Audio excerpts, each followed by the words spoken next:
Jamie. It is great to be with you. Thank you for connecting. Of course. Thanks for having me on your podcast show. Yeah. How is life up in BC? Life is really good. I'm up in Canada. It's been thankfully really warm. We've been going on a lot of adventures and yeah, it's been nice. A little bit of rain, which is good. Not many fires. So thankful to be here chilling. Good. I'm sorry to have missed you up at Mammoth. We were both very busy and but great to connect. I see that you're getting beautiful vibes flowing out into the yoga community. I keep hearing great inspiration. What has brought you into the yoga world a little bit more? Yeah, so I first got into yoga when I was a late teenager. I've been a snowboarder for most of my life and kind of always competing in high level events and having to use my mental strength and overall growing up. I'm one of 8 kids. I have 5 sisters and 2 brothers, and we were a really spiritual family, and we practiced mostly gratitude and praying to a higher power and just having faith in whatever path we were all taking. And we did homeschool, and I had a lot of freedom, which was amazing because I was so hyperactive as a kid. And once I got into snowboarding at 9 years old, it was kind of my personal medicine and my meditative thing in life that brought me to the moment and just helped me feel really good. And I practiced for a long time and thankfully went professional when I was at 15 and the middle of high school after a lot of years of working and kind of struggling and trying to save money. And yeah, through snowboarding, I won my first X Games medal when I was 15. And then when I was 17, I had a really bad injury where I ruptured my spleen and spent 10 days in ICU. And it was definitely a really traumatic experience for me, which kind of brought me back to a lot of gratitude and not taking my health and wellness for granted. And it was really cool at the time. My mom, who's such a cool teacher of mine, was reading Louise Hay, You Can Heal Your Life. And it's all about the emotional connections with injuries. And at that time in my career, I was starting to accumulate a lot of material gain, money. I was about to win this overall title that was $100,000. And I was kind of tripping on that. And they're giving away a vehicle and there's a lot of accumulation, which was crazy. And all of a sudden I had this injury, and what spleen represents, which is crazy in the book, is obsessions and being obsessed over material things. And the new thought pattern was trusting the process of life and knowing that I always have enough. And through that injury, I got into Chinese medicine and acupuncture. And then shortly after that, started practicing yoga. And kind of that's when my whole reality shifted more to the better, just of finding more peace and contentment in what can be a very ego-driven sport. So kind of finding the balance. And yeah, so now I'll be 29 this summer, and I've been on tour kind of for the last 10 to 15 years, and thankfully not so many injuries. And I definitely believe a lot of that is because of the power of yoga and mind over matter. And when I do have bad crashes, surrendering to them, because they're bound to happen when we're hitting 100-foot jumps and doing crazy stuff. My wife and I were talking about that yesterday. We were talking about Laird Hamilton, actually, and one of his big wipeouts he had here on Maui when there was a big swell, and he nearly killed himself. His mate that he was riding with, nearly chopped his leg off. It was a huge, crazy wipeout in which he saved his friend, brought him onto shore, took off all his clothes, Laird took off all his clothes, wrapped up his leg, sent him off in a ambulance, then just jumped right back out into the ocean.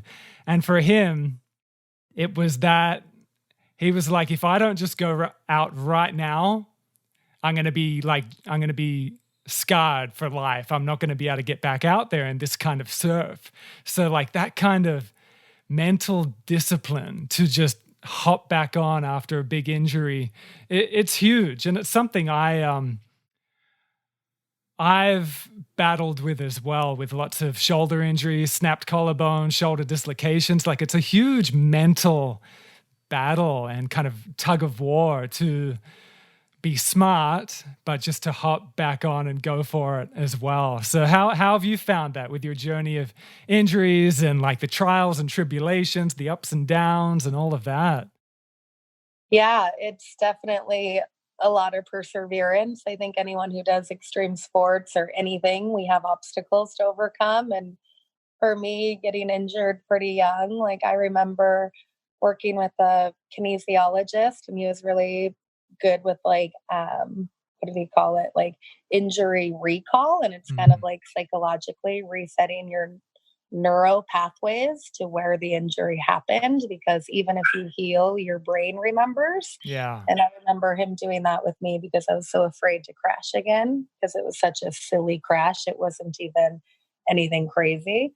And I've always been passionate about seeing natural healers and like trusting my body and my intuition, and like, not being in fear, because yeah, we all have to overcome stuff. And it can even be something from like getting fired from work and like having to rebuild the strength to like go get a different job and have those fears. But I think as long as we can tap into like our own true power and trust that everything is okay, even if it Mhm. doesn't go as we think it should, then I think we'll be better. And like not having attachments, like after having injuries, I think I have to be open to like what might come from it and like different fears, and like work with it instead of like resisting and having resentment, because I want to like walk gracefully through life. And even though I do crazy stuff and I've had some bad accidents, I think counterbalancing it with self care and self love and holistic medicine and like yoga, I feel is so much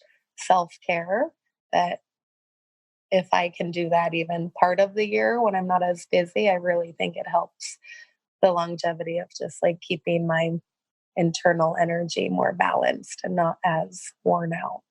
Totally. Yeah, I've been speaking with quite a few elite athletes, and it's an epidemic. It's a predicament that so many elite athletes that have had their kind of primary identification of their role and their achievements and all of that, and then through injury or just the next chapter, post retirement, etc., maybe early retirement, huge bouts of mental illness, depression, anxiety, suicide, and it's been a common theme, a common conversation I've been having with these athletes of these deep modalities of yoga and self-inquiry and self-healing has been coming into play, which is really beautiful, because I think not too long ago there weren't too many tools that would be brought into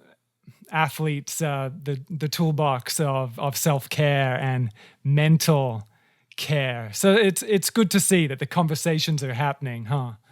Totally. It's really cool to see the shift because people, I think, want to feel good. I don't think, we all want to be healthy and active. And it's just a matter of like maintenance and doing the work. And even when things get like tiring or you feel depleted, like just knowing that we always have the power to replenish. And there's always tools out there, people, especially if you're willing to ask for help and like remember that, like, yeah, no one's alone.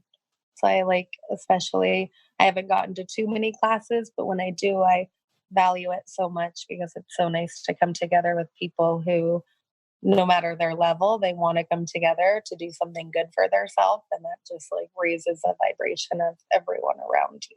Mhm. What kind of yoga do you enjoy practicing? Anything, or you just kind of flow?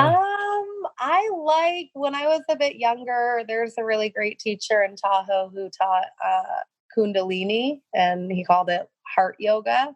And it was a lot of philosophy and a lot of like um, breath exercises, pranayama, and deep meditations, and like really challenging poses and whatnot. And I really enjoyed that. And I think Kundalini isn't practiced as often. It's hard to find good teachers, but I Sure. really think it's awesome. It helps me find a deep meditation versus just more like vinyasas or um, I don't even know whatever. I'm not like super yogi tech. I kind of like my favorite personal yoga is nature yoga. And that's when I Totally. can just do a little bit wherever I am and like feel the elements, whether like this last weekend we were down in the Squamish Valley, which is like such a beautiful place on the planet where the ocean meets the mountains, and we're up the valley where the river comes down. And it was pretty bad weather, but we were totally embracing it and like went out in the pouring rain and had a huge fire, and we're like rain dancing and by a fire and jumping in the river. And it was so nice to just like, yeah, knowing that anything you do in life can be like ceremonial or special. It doesn't have to be like going to a retreat or going to a class every day. It's like making yoga more your lifestyle and how you treat yourself and those around you. Couldn't But agree yeah, more. Yeah. I love it outside. Mm-hmm. And today we woke up camping up on the mountain, and it was so pretty with like fog and everything. And Yeah, I've got a deep, deep love for Canada. I lived on the east of Canada for a few years. I love it there. I've got a deep, deep oh, connection there. it's so sweet. Yeah, it's been fun. Is it becoming home or just kind of home away from home? It's my new home. I actually invested in a really cool property here that's been an inn for like the last 20 years. It's Mhm. called the Idlewood Inn. And it was really cool because I feel Tyler and I, my partner, we totally manifested it. We were talking all the time about what kind of property we want and how we could make it sustainable and all of this. And then it's a time when the market was good and the US dollar was good with Canada. And I just looked into property, and we live in a little suite above the garage and kind of help caretake. And then I have a full, like 4-bedroom house where people can come and enjoy the elements. Like you can hear the creek. We're working on a sauna and cold tub in the backyard so they can have like some nice spa days. And yeah, we've been putting a lot of hard work into making it feel really nice. Beautiful. Yeah. But I base in California. I spend part time here and part time traveling. Mhm. But yeah, Canada's been like my main home the last almost 4 years. Mm, Yeah. A lot of my beautiful. family, all of my sisters are still and brothers are still in California. So I go down and spend a bit of time in the Tahoe area.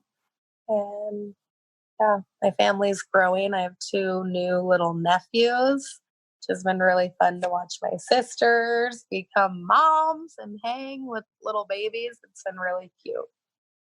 Any of you going to take after your parents and pop out 8? I always told myself I want to have a big family. It was the greatest gift growing up with all my Oh, I siblings. bet.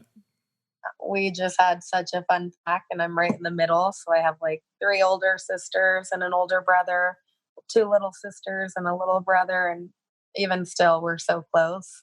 Both my sisters had home births, and all of us were there to like help each other. It was really sweet, or us help them more And so.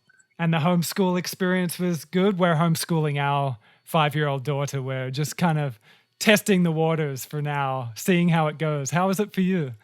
It was really great. Like we had quite a tribe, so we kind of had a good communion to like help each other and have whatever support. But as I got older, when I was 12, I really wanted to go to middle school. And I was such a tomboy. I hung out with all the skier and snowboarder boys. And I did go to school. It was kind of hard for me. I got in a bit of trouble, realized I really loved. I think homeschool is fine as long as you have a really good hobby or passion. Mhm. Because, yeah, I think you need that.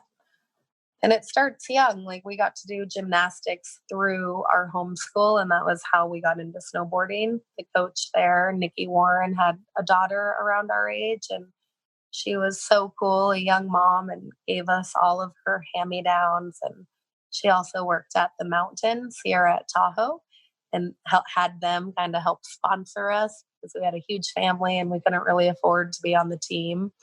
And that's kind of how the ripple effect started there. And we did like fundraisers and helped my mom mow lawns in the summer to like save up for snowboard trips. And I remember even when I was really young, like I just wanted to be a pro snowboarder and travel. Like that was my only goal. I didn't know you could really make money. Definitely didn't know you could go to the Olympics at that point. I just really loved the culture and the lifestyle and kind of the freedom it brought. And yeah, it's hilarious. I thought I wanted to be a Canadian when I grew up and like make people laugh. I thought it'd be funny, like as in comedian, but like the big picture, I was like maybe slightly manifesting living in Canada and yeah, being a pro snowboarder and a Canadian. Wow. Snow is still such a novelty to me, even though I lived in Canada for a few years. Living in my main home is Western Australia, which is one of the flattest places you could imagine. It never snows, and it doesn't snow much at all in Australia, except for a couple peaks. So like I didn't get to see snow until I was 21, 22. Holy. So I'm You loving never already. made it over to the snowy mountains. Well, yeah, I do. I do now. I love to. Yeah. But it's still But such a not till novelty. you were older. Not till I was older, you know. But Yeah. you know, I surf and I skateboard, so it's quite natural. But I'm still Mhm. such a little kid in the snow, Oh, and it's so just fun, beautiful though. to already take my little daughters into the snow. You know, it's a beautiful thing. That's awesome. Yeah. Yeah, Now the mountains are you've got great. such an infectious vibe. I mean, I think every time I have seen you pop up on, whether it be mainstream media or your videos that you've released, you always come back to compassion and love or a big namaste or something like that, which is just awesome. Thank you Yes. for the compliment. Oh, for sure. It's infectious. It's beautiful. And I think it's just spreading such a great vibe, you know? It's so humble and graceful, and what a great influence. I just wanted to give you props Thank you. on spreading the grace, you know? Oh, thank you. I feel Yeah. so fortunate to have the gift. Do you Spread feel any like good vibes. do you feel that that flows naturally, or do you have to remind yourself? Because I'm sure in the, you know, the hype of the Olympics and the pressure of it all, it would be easy to forget and just get caught up in the competition of it all. Do you find you have to remind yourself, or how does it flow for you? For sure. It gets hectic at times, and I constantly have to remind myself the tools that I share with others, and that even doing interviews or podcasts or things like this are just great reminders of like one, being grateful for where I came from and where I'm at now, but also like hard work and dedication that it takes, and just like yeah, practicing those steps. And when I am feeling down or overwhelmed or I have a lot going on, being okay with that too, and maybe even expressing it and not always like acting like things are okay. I think it's easy to portray that, and it's hard to probably admit the truth. But I think everyone, for sure, myself, deals with a lot, and using those tools when you need them sometimes is the hardest, whether it's even sitting down to journal or spending a day by yourself or whatever it is that helps you feel more grounded and in yourself. Um, yeah, gets Mhm. crazy. But a lot of times when I'm off track and things are moving too quick or I'm not grounded or whatever, that's when I usually get injured or sick or something. And that kind of is the physical reminder of like, chill, flip out, settle down, Mhm. do whatever it is maybe you weren't doing before. Mhm. And thankfully, through a lot of those injuries or times, I feel like I've found a little bit more balance, but it's definitely still um, taking care of yourself first so that you can like be in service to others. Yeah. And you're super passionate about climate change, which is good. We need all the voices as possible to be a part of that conversation. How are you finding both the collective conversation from, again, mainstream as opposed to just kind of our bubbles? How are you finding the collective conversation on where climate change is going, and do you feel we are progressing in a good direction, or are we just fucked and going down? How are you finding it? Gosh, I don't know. Yeah. It's a tough subject, but I think collectively having people be more conscious is huge, and having foundations like Protect Our Winners really just enlightening people and sharing and communing. And I think that's really huge. And I think our generation has a lot of power, and there's so much good shift happening all the time that I really try to focus on the good things happening. When I was a bit younger and realizing about all the pollution, all the chaos on our planet, it really overwhelmed me and made me feel pretty depressed and like I can't even live without creating trash, and like how just crazy our world and our society is, and how we live nowadays, flying and traveling and burning gas. But I think where I find my peace is just doing my best and trusting that even though there is a lot of chaos, there's also so much good and so much beauty. And I think just having that mindset and recognizing it helps the good, because it's like law of attraction. If we focus so much on how chaotic and corrupt everything is, I think it takes away from appreciating what is so good, Mhm. and doing my part in what I can, recycling, reusing, reducing in my own life, and then being mindful of the products I choose to support and the local farms. And I have an alkaline water that I'm pretty obsessed with, so I always will have my own water. I don't really buy plastic unless I'm really in need of it, and thankful for clean water. But I think the little things consistently make a big difference for all of Mhm. us.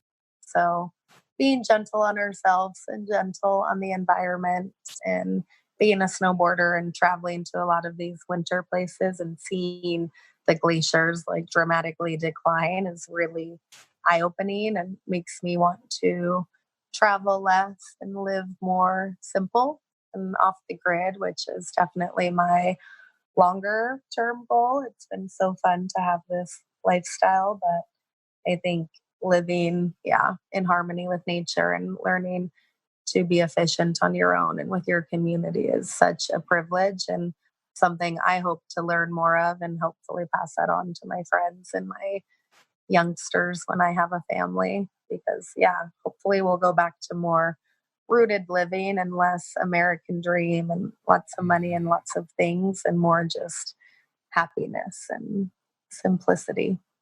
Yeah, beautifully said. And I do think that is that desire that you're speaking of to simplify again seems to be emerging with our Mhm. generation and younger as well. I mean, kids are in such debt coming out of college and university. People can't really just afford life in the way people used to dream of life. So I think the challenges of even just that is forcing people back into community and grounding and simplifying.